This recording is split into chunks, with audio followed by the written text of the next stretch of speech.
Assalomu alaykum ustozlar. Bugun sizlar bilan birinchi mavzuyimizni, demak, hujayra tuzilishi mavzusi, cell structure. Mana shu mavzuyimiz haqida gaplashib o'tsak. Bu mavzuyimizni bir qismi, ya'ni mana shu bo'lim haqida.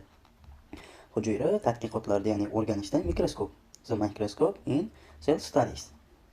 Demak, bugun sizlar bilan gaplashib o'tamiz. Hujayra, bundan tashqari mikroskop jihozlari va undan foydalanish, preparat tayyorlash, kattalashtirish va aniqlik darajalari haqida biroz eslab o'tamiz. Yaxshi, demak, mavzuyimizni boshladik. Bilasizlar, organizmlar hujayraviy va hujayrasiz shakllarga, ya'ni qismlarga bo'linadi. Hayotning hujayraviy tuzilish shakllariga ko'ra, bular yadroga ega va yadroga ega bo'lmagan organizmlar, prokaryotlar va evkaryotlar. Mana bu yerda, xo'p. Hayotning hujayrasiz shakllari esa viruslar, ya'ni non-circular organisms. Demak, viruslar bilamizki, hayotning hujayrasiz shakllari edi. Va prokaryotlarga bakteriyalar va siyanobakteriyalar, ya'ni o'sha ko'k yashil suvo'tlari, evkaryotlarga esa zamburug'lar, o'simliklar, hayvonlar va boshqa yadroga ega bo'lgan organizmlarni o'z ichiga oladi. Xo'p. Endi kelinglar, sizlar bilan bu haqida ko'p to'xtalib o'tirmaymiz, chunki hujayrani qismlar haqida keyingi darslarimizda ham gaplashib o'tamiz va bu qiyin mavzu emas. Sizlar bilan asosan mana shu mikroskop turlari haqida va mikroskop jihozlari haqida gaplashib o'tadigan bo'lsak. Mikroskop turlari. Bu yerda bizni turli xil manbalarimizda, kitoblarimizda quyidagicha yozilgan. Light mikroskop, ya'ni bu yorug'lik mikroskopi. Bu yerda esa TEM, mana birozgina kattalashtiraman. Xo'p, bu yerda TEM deb qisqartirilgan, ya'ni transmission elektron mikroskop deyildi bu yerda. Bu yerda esa SEM deb qisqartirildi, demak, skanerlovchi elektron mikroskop. Xo'p, yaxshi. Kelinglar, birinchi bo'lib yorug'lik mikroskopi haqida gaplashishdan boshlaymiz. Bilamiz, yorug'lik mikroskopini asosiy vositasi bu yorug'lik hisoblanadi. Bu yerda ham yorug'lik mana linzalar yordamida hujayra va boshqa kichik obyektlarni kattalashtirish vositasi. Demak, mana kattalashtirish magnificationda 1500 marta qilib beryapti. Resolution aniqlik darajasi esa 2000 marotaba. Ko'ryapsizlar? Demak, yorug'lik mikroskopini kattalashtirish darajasi 1500 va aniqligi esa 2200 nanometr kattalashtiradi. Kattalashtirish darajasi bu nima? Kattalashtirish darajasi tasvirni o'lchamini misol tariqasida mana shu tasvirimiz, mana shu nuqtamiz, aytaylik, qanchadir mikrometrda bo'lsin, 1 mikrometrda bo'lsin. Shuni 1500 marotaba kattalashtirib 1500 mikrometrga aylantirib tasvirni bizga ko'rsatib beradi. Demak, kattalashtirish darajasi haqida tushunib oldilaring. Aniqlik darajasi. Bilamiz, aniqlik darajasi bu yerda 200 nanometr berilgan ekan. Aniqlik darajasi quyidagicha. Ya'ni bu biz tasvirga qaraganimizda ikki nuqtani orasidagi masofa eng kamida 200 nanometr bo'lsa, ya'ni xo'p, mana shu ikkala nuqtani orasidagi masofa 200 nanometr bo'lsa eng kamida yorug'lik mikroskopi ajratib bera oladi. Bu aniqlik darajasi. Demak, buni bilib oldik. Xo'p. Keyingi mikroskopimiz bu ya'ni 2D o'lchamni hosil qiluvchi mikroskop hisoblanadi. 2D ya'ni ikki o'lchovli tasvirni ko'rsatadi. Buni ishlash mexanizmini mana quyidagi rasmdan ko'rib turibmiz. TEM. Xo'p, bu yerda esa qaranglar, mana shu qismgacha o'xshash qismlari mavjud. Mana shularni sizlarga birma-bir tushuntirib o'tsam. Ya'ni qanday? Avval e'tibor beraylik, TEM transmission elektron mikroskop deyapti. Bu mikroskop elektronlarni preparatdan, ya'ni namunadan, sample yoki specimendan o'tkazib, hujayra ichidagi ichki tuzilmalarni juda kichik detalini, ya'ni hujayra ichidagi organoidlar bor-ku, mana shularni tasvirini hosil qiladi. Faqat buni ham o'ziga yarasha o'sha kattalashtirish va aniqlik darajasini ko'rsatadigan kuchlari mavjud. Bularni mana bu yerda ifodalab qo'yilgan. Yaxshi. Endi mana bu skanerlovchi elektron mikroskopimiz bu yerda mana shu obyektimizni 3D tasvirini hosil qiladi. 3D tasviri deganda uni tashqi ko'rinishini. Kelinglar buni ko'p cho'zib o'tirmayman-da. Mana shu rasm orqali aniqroq ifodalab berishga harakat qilaman. Elektron surface bu elektronni ishlab chiqaruvchi manbai hisoblanadi va bu yerdan ishlab chiqarilgan elektronlar namunamizga tomon qarab harakat qiladi. Bizda mana shu mikroskopimizning ichki tuzilishida turli xil qismlar mavjud va ularning vazifalari bilan tanishsak. Bu yerda anod qismini beryapti. Bu anod qismimizning vazifasi elektronlarga energiya berish va ularni pastki tomonga qarab tezlashtirish, ya'ni kuch berish vazifasini bajaradi. Bu yerda lenses ko'rinib turibdi, ya'ni linzalar. Ushbu linzalarimiz magnit maydoni yordamida ishlaydi. Ya'ni yorug'lik linzalari singari shisha bilan emas, magnit maydoni bilan ishlaydi. Ularning vazifasi mana shu elektronlarni mana yaxshilab e'tibor beradigan bo'lsak, namunamizni mana ushbu qismiga kichkina nuqta ko'rinishida yetkaziryapti. Ya'ni bularning vazifasi mana shu elektronlarni kichkina bir nuqtaga fokuslab, ya'ni ingichka qilib yig'ib berish. Demak, tushundingmi? Keyingi qism mana bu yerda mana BSE deb yozilganda va detektor. Ya'ni SE va detektorlarni beryapti. Ushbu nomdagi detektorlarimizni vazifasi nimadan iborat? Qaytib chiqqan elektronlarni mana shu namunamizga elektron kelgandan so'ng ular qaytadi orqaga. Urilgandan keyin shu elektronlarimizni ushbu detektorlarimiz tutib qoladi. Mana bu nomdagi detektorimiz mana joylashish o'rnini ko'ryapsizlar. Bu yerda namunadan to'g'ridan-to'g'ri qaytgan elektronlarni, tegib qaytgan elektronlarni tutib qoladi. Ushbu detektorimizning vazifasi esa namunani o'ziga kelib elektron urildi va urilgandan so'ng uni o'zidan ham, namunani o'zidan ham elektron chiqishi mumkin. Mana shu elektronlarni ushbu detektorimiz tutib qoladi. Demak, tushundingmi? Bu yerda esa sample mana namuna turibdi. Stage esa bu sample joylashadigan qism edi. Buni bilamiz. Yaxshi.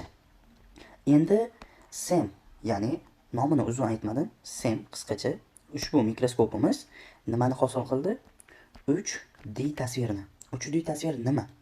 3D tasvir shunday narsaki, uni siz aniq yuzi qismini ko'ra olasiz. Demak, namunamizni ushbu holatda ko'rinishi mana tekis yuzidek turibdi, lekin u quyidagicha ko'rinishga ega bo'lishi mumkin. Ya'ni qandaydir bir yuzali. Tushunyapsizlar?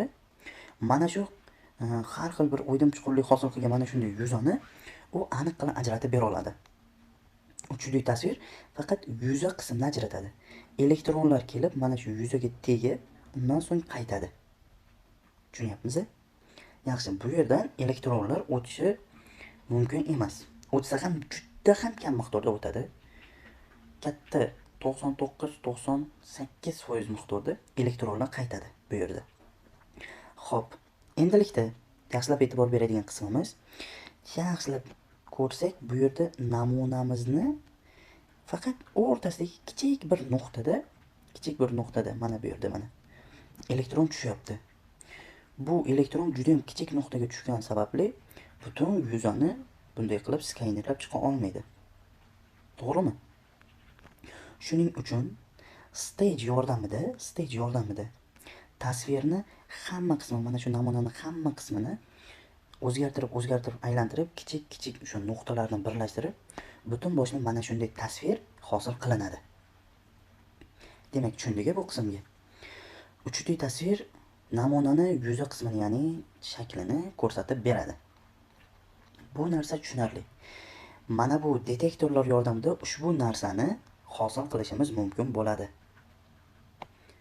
Qaytgan elektronlar bilan mana shu tasvir hosil qilinadi. Yaxshi. Ustozlar, deyarli hammaga yaxshilab e'tibor beringlar. Atang sekin va urg'u berib gapiryapman shu qismlarga. Yaxshilab e'tibor bersalaring, bemalol tushuna olasizlar. Xo'p. Endi keyingi ko'rinishdagi mikroskopimiz. Bu mikroskopimizning ham ko'rinishi, xo'p, quyidagicha. Bu yerda ham elektron hosil qiluvchi qism, anod tezlashtiruvchi qism va elektron beradi. Linzalar magnit maydon yordamida fokuslaydi tasvirni. Faqat bu yerda mana bu mikroskopimiz singari elektronlar ortga qaytmaydi. U namunani ichki qismidan o'tib ketadi. Tushunyapsizlar? Mana namuna keldi va o'tib ketdi. Bundan tashqari farqli qism bor. Mana bu mikroskopimizda, birinchi turdagi mikroskopimiz SEMda biz namunani tashqi yuzasini ko'rar edik va 3D tasvir hosil bo'lardi.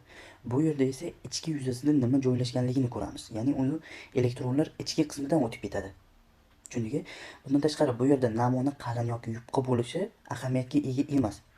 Lekin ushbu ko'rinishdagi mikroskopimizda tekshirish o'tkazayotganimizda namuna yupqa bo'lishi talab qilinadi. Yupqa bo'lmasa undan elektronlar o'tmaydi va harakat qila olmaydi. Va tasvir ham hosil bo'lmaydi. Qaranglar, bu yerda namunaga keldi nur, ya'ni elektron keldi va mana shu elektronimizdan tasvirimiz, to'g'ri elektronimiz namunamizning ichidan o'tib ketdi. Mana bu yerda. Endilikda yana linzalar mavjud. Ushbu linzalar nima qilardi? Elektronlarni fokuslardi. Namunadan o'tgandan so'ng elektronlar albatta tarqalib ketadi. Shu sababli linzalar mavjud. Tarqalayotgan, ya'ni endi sochilayotgan elektronlarni yana yig'ib, fokuslab detektorimizga tushirib beradi. Fluorescent screen. Bu yerda, mana shu yerda tasvir hosil bo'ladi. Demak, tushundingmi? Ustozlar, faqat bu yerda bu narsalar qiyin ekan yoki o'rgana olmayman degan umuman tushuncha hosil bo'lmasin. Bizda imtihonimizda mana bu SEM va TEM ko'rinishidagi mikroskoplar umuman ishlatilmaydi. 95% qismda yorug'lik mikroskopi ishlatiladi va savollar ham aynan shu yuza qismidan bo'ladi. Ya'ni mana shu yorug'lik mikroskopidan. Savol tushsa ham 1-2 holatlarida mana bu mikroskoplarimizdan savol tushishi mumkin. Aynan sizlarga mayda-mayda qilib tuzilish qismlarini va qanday tasvir hosil bo'lishi va nima jarayonlar bo'lishini maydalab tushuntirib berdim. Uncha bemalol testda kelsa og'zaki keladi va unga ham javob topa olasizlar endi. Bu narsa qiyin emas. Yaxshi. Demak, keyingi qism endi sizlarga o'zlaringda bor bo'lgan mana shu qo'rquv fobiyani yo'qotamiz. Ya'ni mikroskopda ishlashni qo'ldan kelgancha mana shunday tushuntirib beraman. Demak, ko'rib turibsizlar, bu yerda iloji boricha mana inglizcha qismda tasvirlashga harakat qilingan. Shu qismlarni birma-bir o'rganib chiqsak endi. Birinchi qism okulyar qism hisoblanadi. Bu yerda esa eyepiece lens birinchi bo'lib, mana birinchi bo'lib eyepiece lens. Ya'ni okulyar lens, xo'p, obyektiv hosil qilgan tasvirni yana kattalashtiradi deyapti. Bu yerda esa ko'raylik, mana shu qism. Ko'rdingmi? Yaxshi. Nima qilar ekan? Obyektiv hosil qilgan tasvirni yana ham kattalashtirar ekan. Obyektiv keyinroq to'xtalib o'tamiz, u qayerda va nima qiladi. Demak, hozir shu qismga tushundik. Endi keyingi qism. Bu yerda mana diopter deyapti, adjustment deb ifodalayapti. Ustozlar, o'qilishini to'g'ri o'qimayotgan bo'lishi mumkin. Bu narsa muhim emas. Bu narsaga e'tibor ham qaratmaylar. Demak, dioptriya so'zlagicha deyildi. O'ng va chap ko'z farqini tenglashtiradi. Faqat okulyarda bo'ladi. Xo'p, ustozlar, mana bu qismda mana diopter adjustment deyapti deb pastki qismini ko'rsatib qo'ygan. Mana bu qismga ishora qilyapti mana. Mana bu yerda. Deb buriladigan qismda u. Buni o'zi okulyarning vazifasi nima edi? Kattalashtirish edi. Obyektivdan kelgan tasvirni. Bu yerda esa mana shu diopterni sozlash orqali ikkalasini bir xil ko'rsatkichga keltirar ekanmiz. Buni vazifasi shu ekan. Demak, tushundingmi? Murakkab emas bu. Xo'p, ustozlar, mana bu qismga yaxshilab e'tibor beringlar. Mana bu yerda aynan nima deb yozilganligi, nima deyilishini buni aynan topa olganim yo'q, qiziqmadim to'g'rirog'i. Bu oddiy mana bu qaranglar, bunday oy shaklida bunday bukilib turibdi-ku. Shuni sal kengaytirib yoki yana ham qisqaroq qilib bukish uchun ishlatiladigan qism. Ya'ni ikkala ko'zimizga moslash uchun kerakli bo'ladigan qism bu. Tushundingmi? Xo'p. Kelinglar, endi mana bu yerda head deb yozilgan qism bor ekan. Mana bu bosh qism, okulyar va ichki optik yo'l joylashgan. Tasvir shu yer orqali ko'zga keladi. Demak, mana bu qismni nazarda tutyapti ekan. Ko'rdingmi? Mana bu yerda mana obyektivlarimiz joylashgan. Bu yerda esa okulyar joylashgan va mana bu qismda esa mana shu obyektivdan keladigan yo'l. Mana shu yo'l esa mana bunday nomlandi. Okulyar va ichki optik yo'l joylashgan qism tasvir shu yer orqali, mana shu yer orqali ko'zga keladi. Demak, ustozlar, sizlar bilan hozir mana shu qismgacha o'rganib bo'ldik mana. Tushundilaringmi? Yaxshi. Endi pastki qismga o'tamiz. Mana bu yerda yaxshilab e'tibor beramiz faqat. Qaraymiz. Mana bu yerda e'tibor bersalaring, mana bunday buriladigan g'adir-budir qilib bunday bir o'xshatish qo'polroq bo'ladi. Bakalashgan qopog'i, qirg'og'i g'adir-budir-ku, to'g'rimi? Qo'l sirpanib ketmasligi uchun bunday buriladigan qism. Xuddi shunga o'xshashi mana bunday buriladigan shkala mavjud mana. Ko'ryapsizlar? Mana buni nomlanishi. Endi ko'ramiz. Mana buriluvchi kallak. Turli obyektivlarni almashtirish. Demak, aylanadi, klik bo'lib joyiga tushadi. Yaxshi. Endi ko'ramiz ustozlar. Bu yerda qarasak, 3 ta mana obyektivlar. Ko'ryapsiz, yana mana bu qismda ham obyektiv turibdi mana. 1, 2, 3. Mana bu 3. Yaxshi. 3 ta obyektiv. Mana shuni mana bu dastagi orqali burar ekanmiz. Mana buni ko'rsatib qo'ygan. Shuni ko'rganimizda klik deb joyiga tushadi deganda u tovushni nazarda tutyapti. Ya'ni mana bunga to'g'ri bo'lgan qism. Ya'ni nima desam bo'ladi? Yaxshilab e'tibor beramiz. Bu buriladigan, aylanadigan shkala-ku mana bu, to'g'rimi? Mana bu yerda bunday keladigan yo'l bor edi. Mana shu yo'lga to'g'ri kelganda, mana shu joyga, mana bu obyektiv to'g'ri kelganda tovush chiqadi. Ya'ni siz qulfni ochganingizda haligi ovoz chiqadi-ku, xuddi shu narsani nazarda tutyaptilar ham. Agar mana shunday tovush chiqib, to'g'ri kelimda tushmasa, bu narsa tasvirni yomon ko'rsatish yoki umuman ko'rsatmasligi yoki boshqa holatlar bo'lishi mumkin. Tushundingiz? Yaxshi. Endi keyingi qism. Obyektiv haqida ham mana obyektiv lenslar mana sizlarga ko'rsatib qo'yildi. Tushundilaringmi bu qismga? Nega 3 ta obyektiv borligini ham ifodalab o'tib ketaman. Obyektiv lenses, obyektivlar, kattalashtirish. Obyektivlarni ma'nosini bilasizlar, ya'ni vazifasini, ular kattalashtirish vazifasini bajaradi. Faqatgina e'tibor beramiz, bu yerda katta va kichik tipdagi nimalar berilgan, obyektivlar berilgan. Tasavvur qilinglar, mana bu qism mana dot chiziq, e'tibor beramiz, mana bu dot chiziqlar mana shu yerga stage joylashtiriladi. Mana shu stageimiz, tasavvur qilinglar, baland turibdi. Mana bu ko'tarib tushiradigan qismida eng bor tepa qismida turibdi. Tushunyapsizlar? Agar siz aynan bunday emas. Uzr ustozlar. Bunday tushuntirishimda biroz noto'g'ri bo'ladi. Siz namunani joylashtirdingiz bu yerga stageda joylashtirdingizda siz birorta hujayrani ko'rmoqchisiz. Birorta hujayrani ko'rishingiz uchun eng katta obyektivni, ya'ni eng aniq ko'rsatadigan obyektivni mana shunday qilib to'g'ri qilib joylashtirsangiz, bu obyektiv tasvirni juda ham kichkina bo'lgan qismini ko'radi. Tushunyapsizlar? Hujayrani ichidan ham eng nima desam bo'ladi? Umumiy yuzasidan ko'ra eng ichidagi qismlarga obyektiv to'g'ri kelib qolishi mumkin. Ya'ni siz nimani ko'rayotganingizni anglay olmay qolishingiz mumkin. Ya'ni hujayrani ko'ra olmaysiz. Kichkina obyektivni sozlasangiz, birinchi bo'lib u orqali mana shunday stage, tasavvur qilinglar, biz linzada qarayapmiz. Kelinglar, yumaloq chizaman. Linzada qarayapmiz, yumaloq va hujayralar yuribdi. Siz endi mana bu yerdagi stage bor-ku, shuni siljitib, qandaydir bir yonga yoki tepaga siljitib markaz qismga mana tasavvur qilinglar. Bir daqiqa. Markaz qismga mana shunday qilib hujayrani to'g'irlashlaring mumkin. Mana shu yerga markazga olib kelib oldilaring. Tushunyapsizlar? Endi mana bu obyektiv kichkina obyektiv edi-yu, u kattalashtirmasdi.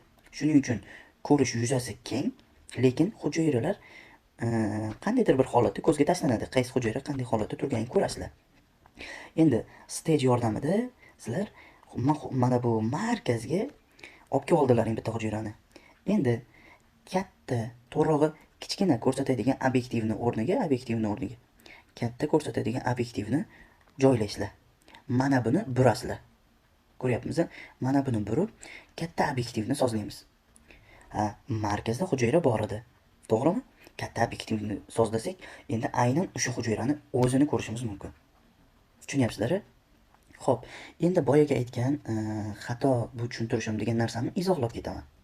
Ya'ni bu birozgina qo'pol yoki boshqacharoq o'xshatish bo'lishi mumkin.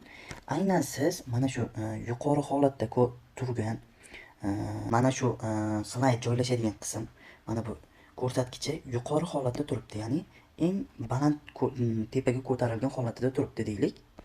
Tushunyapsizlar? Agar siz katta obyektivni mana buni pastga tushirib yuborsangiz, mana shu qismga joylashtirgan slaydingiz ustida cover slipi bor, ya'ni qoplag'ich oynasi bor, u o'zi shisha, uni ichida ko'radigan namunangiz bor. Shunga tegib ketishi mumkin. Tegib ketishi orqali u shikastlanishi mumkin yoki hujayrangiz ezilib qoladi. Yoki to'qima ko'rayotgan bo'lsangiz, to'qimangiz yirtilib ketishi mumkin. Cover slip bilan slaydda orasida namuna siljib ketib qolishi mumkin. Tushunyapsizlar? Siljib ketib qolsa tasvirni umuman topa olmay qolasiz. Eng muhim narsa mana bu yerga, ya'ni katta obyektivga shikast yetkazib qo'yishingiz mumkin bo'ladi. Yoki cover slipni sindirib qo'yishingiz mumkin. Yoki stejga zarar yetkazasiz. Tushundingizmi bu qismni? Yaxshi. Endi e'tibor beramiz. Bu qismni ko'rib oldik. Endi keyingi qismlar. Preparat joylashadigan qism. Yaxshi. Bu yerda mana mechanical stage, ya'ni bu mexanik stolcha. U preparat shisha qo'yiladi unga. Mana yaxshilab qaraylik. Mana bu stolchani nazarda tutyapti. Mana shu qismni. Ko'rdingmi? Endi bu yoqqa e'tibor beramiz. Uni oldinga, orqaga yoki tepaga, pastga siljitishimiz mumkin. Yoki o'ngga, chapga siljitsak ham bo'ladi. Faqat stage controls orqali buni yuqoriga, pastga qilsak bo'ladi. Qolgan qismlarni o'zidan sozlaymiz. Ya'ni mana bu qismga e'tibor beringlar. Mana bu yoqqa siljishi uchun o'zimiz tarafga siljishi uchun mana ozginagina joy qolgan, mana bundoq kelyapti. Ko'ryapmizmi mana bu qismni? Xuddi shunday. Stage controlsda esa mana bu qismda yuqoriga, pastga sozlashimiz mumkin bo'ladi. Xo'p, endilikda keyingi qismga e'tibor beramiz. Bu yerda stage clip turibdi, ya'ni mana shu qisqich preparatni mahkam ushlab turadi. Mana u. Mana shu qismda yaxshilab e'tibor bersak, mana slaydda, ya'ni bunday tushadigan, stageni tushadigan qismi izi turibdi bu yerda. Ko'ryapsizlar? Bemalol joylashtirsa bo'ladi bu yerga. Mana bu qisqichni, mana bu qismida mana iz. Mana. Ko'rdingmi? Mana bu yordamida qisiladi. U qimirlamaydi umuman keyin. Keyingi qism stage controlsda tushundilaring, ya'ni stolcha boshqaruvi partani aniq siljitadi bu. Mana bu narsa. Mana bular orqali. Xo'p. Endilikda keyingi qismga o'tsak, bizga asosiy bo'lgan qismlardan bittasi, xo'p, yorug'lik va tasvir sifati. Kondenser degan qism turibdi mana bu yerda. Mana bu kondensor yorug'likni to'plab preparatga yo'naltiradi. Tasvir aniqligini oshiradi, deyapti. Endi e'tibor beramiz. Mana kondenser bu mana buni pastki qismida joylashgan qism ekan. Ko'ryapmiz? Buni vazifasi nima? Yorug'likni to'plab preparatga yo'naltiradi. Aynan linza bo'lmasa ham bu linzalarga o'xshab mana shunday xususiyatni linzalarga o'xshash xususiyatni bajaruvchi qism. Xo'p, endi keyingisi aperture turibdi. Aperture bu diagramma yorug'lik miqdorini boshqaradi ekan. Aperture qani? Mana bu qismda. Mana. Ko'rdingmi? Mana aperture. Yaxshi. Endi keyingi qism. Mana aperturelar ochilsa yorug'likni ko'p, kontrast kam. Bu yerda yopilsa yorug'lik kam, kontrast yaxshi. Tushundik bu qismga demak. Keyingi qism undan so'ng illumination degan qism turibdi bu yerda. Yorug'lik manbai. Pastda joylashgan lampa. Mana. Lampa illumination. Yaxshi. Undan keyin yorug'lik regulatori. Yorug'lik kuchini sozlash uchun ishlatiladigan qism. Mana bu yerda ko'rishimiz mumkin. Undan keyin yoqib o'chirish tugmasi mikroskopni ishga tushiradi. Mana bu yerda ko'rinib turibdi. Demak, shu qismga birozgina e'tibor beramiz. Bu yorug'likni o'chirib, to'g'rirog'i kuchaytirib yoki pasaytirib beradi. Bu yorug'lik manbaidan yorug'lik chiqadi. Yorug'lik bundan tashqari mana bu yerda ko'payib, kamayishi mumkin. Ya'ni kontrast. Kelinglar, kontrastga birozgina ta'rif berib o'tikaman. Bu narsa nima? Bu yerda kontrast ikki narsa o'rtasidagi farq. Ya'ni qanday? Deylik, qora va olma tolqon. Mana oranjiy. Mana shu ranglarning o'rtasidagi farq. Ya'ni yaqqol ajratadigan narsa. Tushunyapsiz? Ikki narsa o'rtasidagi farq yaxshi bo'lishi mumkin, ya'ni kam bo'lishi mumkin yoki yuqori bo'lishi mumkin. Xuddi shu narsani boshqaradigan qism mana bu yerda. Aperture. Tushundik demak. Endi keyingi qismlari, ozgina qismlari qoldi. Shu qismlar haqida gaplashsak, demak, yorug'lik mikroskopimizni to'liq tushunib olamiz. Endi bu yerda eng muhim joyi, ya'ni mana bu yerda berildi.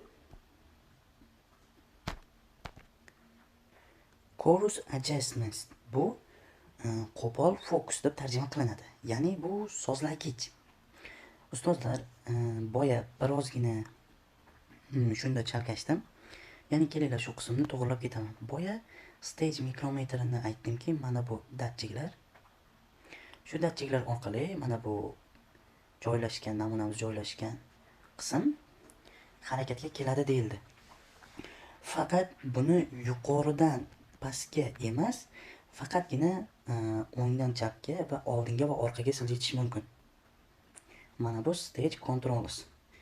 Endi mana bu course adjustments esa bu mana shuni yuqori va pastga tomon harakatga keltiradigan datchik hisoblanadi. Ya'ni qismi. Xo'p, demak, tushundiki, mana bu qism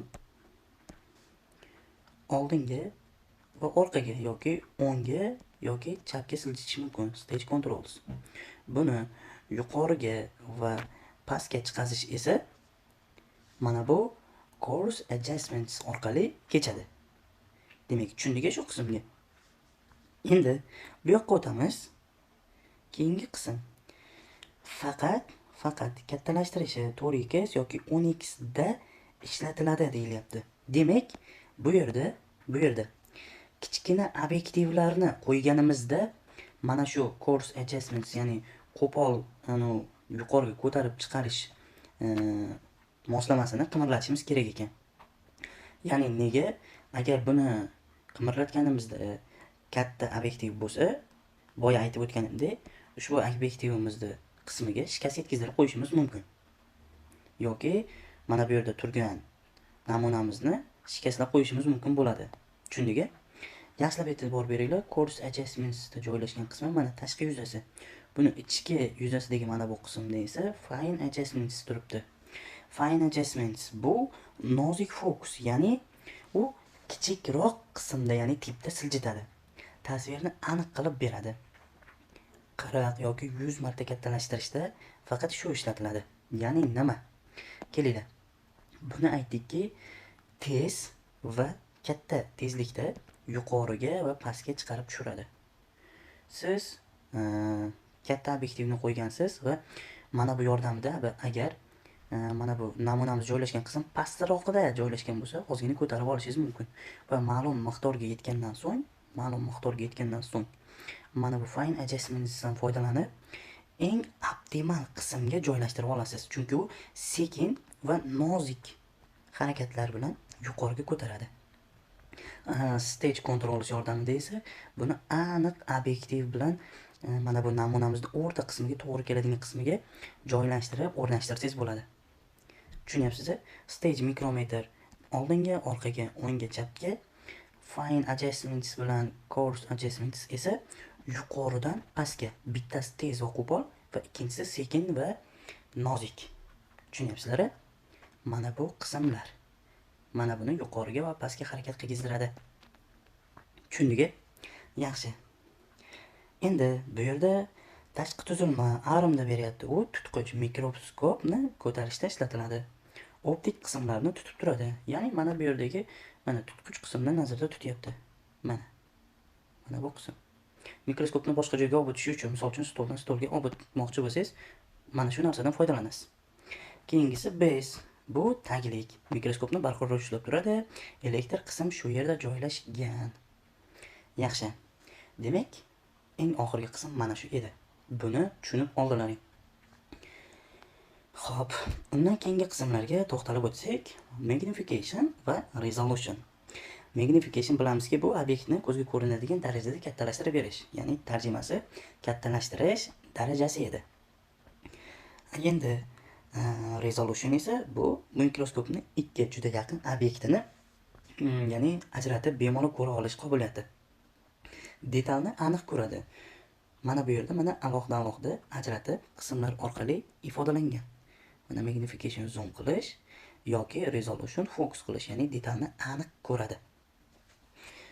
Tushundingmi bu qismga? Demak, endi bu yerda magnificationda o'zlarimiz namunaviy testlarda ham ko'rgandik buni. Tasvir, ya'ni mana shuni magnificationni aniqlashning formulasi bor. Deylik, mana formula quyidagicha. Magnificationni topishingiz uchun siz demak, tasvir o'lchamini size image size haqiqiy o'lcham, ya'ni actual size ga bo'lishingiz kerak bo'ladi. Misol tariqasida sizga mana tasvir taqdim etilgan. Tasvirni ko'ryapsiz. Bakteriya o'lchami va uning kattaligi 50 mikrometrni tashkil etsin. Mana shu to'rog'i 50 mm. 50 mm. Mana bunday kattaligi mana. Ko'ryapmiz?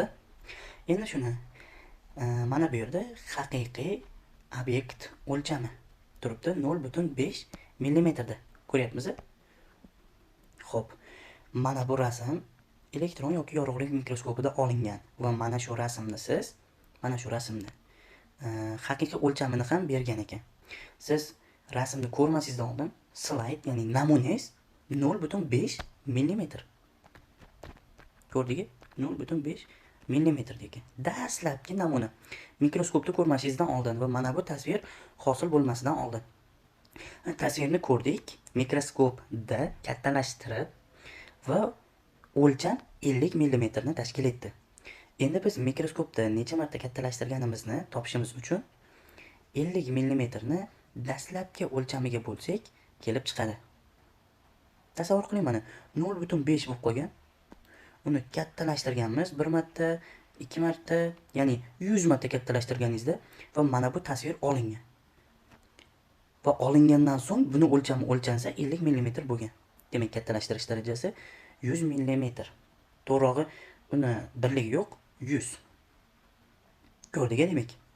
Buni aksiyan berilishi mumkin. Ya'ni tasvirning o'lchami sizga 50 mm, dastlabki kattalashtirish darajasi 100, tasvirning o'lchami 50 mm, namunani haqiqiy o'lchamini so'rash ham mumkin. Faqat e'tibor beradigan qismingiz nimada bo'ladi? Bir xil birliklarda ishlashimiz kerak bo'ladi. Va javoblarda ham birligini ko'rib olishingiz kerak. Asosan javoblarda quyidagicha ifodalanadi, ya'ni bu mikrometrning belgisi hisoblanadi. Mikrometr. Tushundingmi? Ko'p javoblarda mana shu mikrometrda so'raladi. Yaxshi ustozlar, endi biz kelinglar 3-bo'limimiz bo'yicha sizlarga tushuncha bersam. 3-bo'lim deganda paper 3 ni nazarda tutyapman. Sizlar yorug'lik mikroskopidan foydalandilaring va ilmiy chizmani chizishlaring kerak, ya'ni biologik chizmani. Deylik, u bakteriyani chizmasi bo'lsin. Bakteriyani chizmasini chizayotganingizda quyidagicha narsa bo'ladi. Siz oq qog'ozga rasm chizishingiz kerak va unda ruchkadan foydalanmasligingiz kerak bo'ladi. Chunki siz ruchkadan noto'g'ri chizib qo'ysangiz, uni hech qachon o'chira olmaysiz qaytib va to'g'rilay olmaysiz. Bundan tashqari ruchkada qalinroq ifodalashga harakat qilasiz. Aniqroq bo'lmaydi.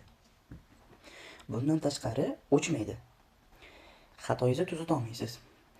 Ekzaminer, ya'ni tekshiruvchi bu holatda agar sizni kuzatib turgan bo'lsa yoki o'sha natijangizni tekshirayotganda keladigan fikri, bu o'quvchi ilmiy chizmani, ya'ni qoidalarini bilmaydi, chizishni bilmaydi degan xulosaga keladi.